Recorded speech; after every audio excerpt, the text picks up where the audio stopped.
Oh God, boys, we're just not going to win in 2022 at this rate. I mean, we've not won a Premier League game this calendar year so far. The only two games we've won are in the FA Cup against lower league opposition, and this is starting to get really, really concerning.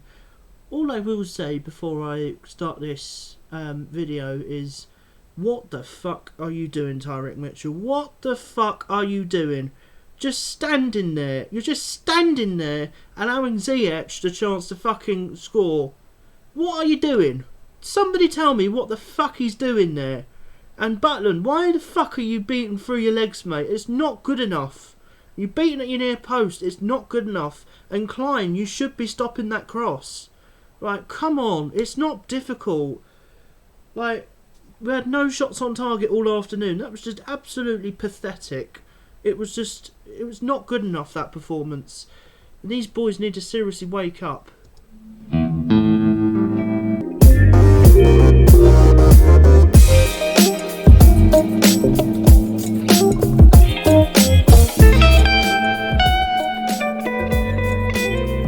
Hey guys, how's it going? Edstar here, back with another Operation Palace video, and before I get into anything, you know, you guys just heard my thoughts. Says, Mitchell, what the fuck are you doing, bro? I've bigged you up for so many games. You were the hero against Norwich, you were good against Brentford, but you were absolutely shameful against Chelsea.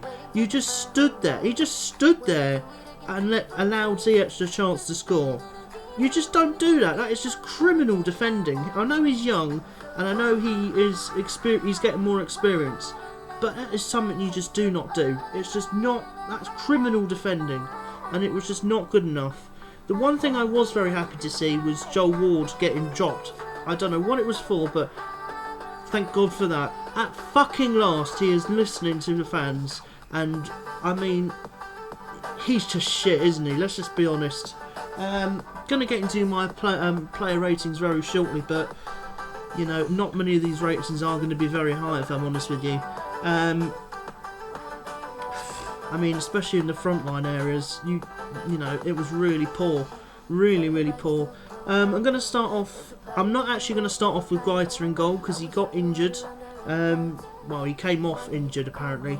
I don't know what the full extent of the injury is. Somebody can let me know in the comments, as I was not there at the game, so I don't know what the extent of the injury was. He apparently just came off, and Butland obviously replaced him. But first 45 minutes, I thought he was really good, if I'm honest with you. He made cracking saves, one from Rudiger, from a long range shot, which was absolutely brilliantly timed, because the wind could have dragged it anywhere. So that was a really cracking save. And the through ball from Malang Sarr to find Conte as well, that was a really smart save as well there. So as far as I'm concerned, I was very happy with Guaita's performance, and I'm actually going to give him a 7 out of 10. If anything, I would have preferred him to stay on, because I thought Butland was rather shit, and if I'm honest with you, I think he would have saved it. I think Guaita would have saved that. Gonna start off with him. I will go into Tyrick Mitchell, but let me just say this. I mean, what is he doing? You know, it's just criminal defending. You do not do that against one of the best attackers in the league, one of the most underrated attackers in the league. It is the most stupidest thing you do. You just do not let that ball watch over your head and allow him the chance to score. It's just not good defending at all. He will learn from that, and I'm hoping he will. You know, I'm hoping he'll have a better game next time against Watford, because he's seriously got to sharpen his game up. And I'm going to give Tyrick Mitchell a 4 out of 10. Going to go into the two centre-halves now. Mark Gahey and Joachim Andersen. I thought they were both very poor, if I'm honest with you. You know, you could think I'm being a bit harsh, but if I'm honest with you, I thought they were far too open, far too exposed. Those attackers, especially Pulisic and Lukaku, took the piss out of him, if I'm honest with you. I thought they were both very poor, and I'm going to give them both also a 4 out of 10. I thought they were very poor. Next I'm going to go into Nathaniel Klein, and if I'm honest with you, I didn't see him have a good game either. He didn't stop that cross. You know, the winning cross. You know, you've got to stop the cross. You do not let that ball into the cross, into the box. If I can get my words out, that'd be a great start, wouldn't it? You do not let that ball into the box. It's as simple as that. Granted, it's a great cross, okay, but you don't allow that sort of quality to come in. It's just It's basic defending. And if I'm honest with you, I don't see what he did in that game. So, again, I'm also going to give him a 4 out of 10. Let me know if you think I'm being a bit harsh, but personally, that's just my opinion at the end of the day. But the fact of the matter is, nobody played well at all, if I'm honest with you. I don't really know what way to go about it. Next, I'm going to go for Cheku Kiyate. Didn't really have a good game, if I was honest with you. He got exposed as well. Him and McArthur both got exposed. You know, I saw them keep their shape a couple of times, but at times also they just couldn't handle Chelsea. You know, Malang Sarr, Conte, you know, Jorginho. You know, they were absolutely bullied, if I was honest with you. And I don't think they both had a good game. And I'm actually going to go give both Kiyate and McArthur. They weren't as bad as the defence, so I'll give them both a 5 out of 10. Next, I'm going to go into Michael Elise. If I'm honest with you, I thought he was okay. He set Zaha up for the 2 chances, and you know, I thought he had a pretty decent game, but didn't come off for him. So again, I'm going to give Michael Elise a 5 out of 10. Next, I'm going to go into Jordan Ayew. What the fuck did he? What did he do? Somebody tell me what he did. Was there any quality from him at all? No. There's no quality from him. There is never any quality from Jordan Ayew. I'm sorry. There is so much times I can defend that man for just, you know, being a hard worker. But he's got no quality up front. He's got no quality at all. Okay? He's not good enough. He's one that needs to go at the end of the season. And for me, I'm going to give him a 4 out of 10. I thought he was shocking. Next, I'm going to go for Geoffrey Schlupp. Didn't add anything to the game, did he? Really? If I'm honest with you, I'm quite surprised he lasted. Quite surprised he lasted the 90 minutes. I don't know what he did in the game. Yeah, I'm going to give him a 5 out of 10 as well.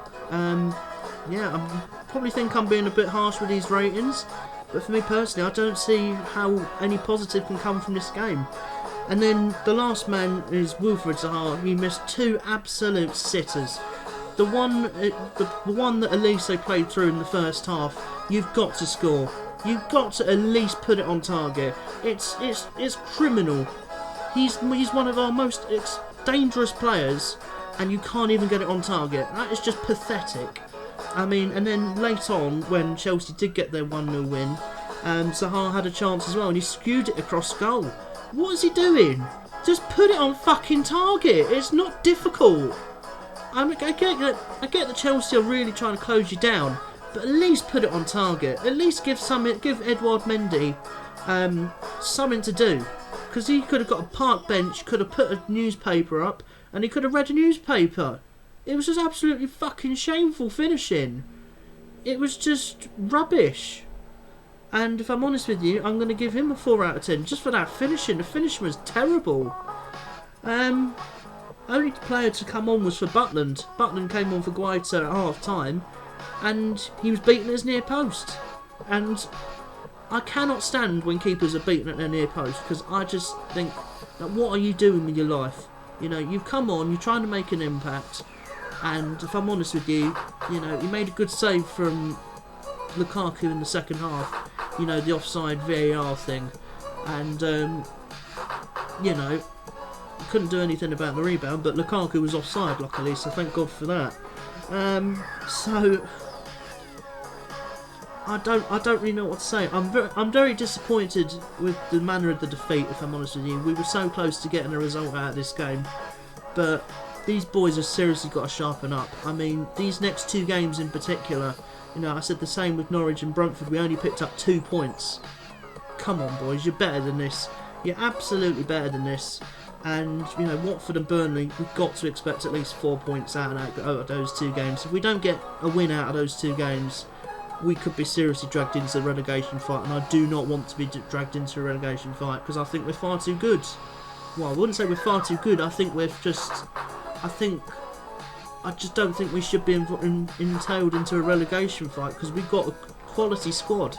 You know, a quality squad that's been strengthened. So, you know, that's going to be it for this preview, for this Operation Palace video. I hope you have enjoyed it. I will be doing the Watford preview tomorrow afternoon. That is Tuesday afternoon at approximately 2 o'clock. So I will be doing that one in the afternoon. I will be getting some more videos out as well. Got no work at all over Tuesday and Wednesday, so I'll get a lot of content planned over the week. Wednesday evening will be a live watch along, Watford versus Palace. If you are excited for that, make sure you leave a like on this video, comment if you're excited for it. Yeah, that's pretty much it lately. Yeah, until I see you for the preview tomorrow, take it easy.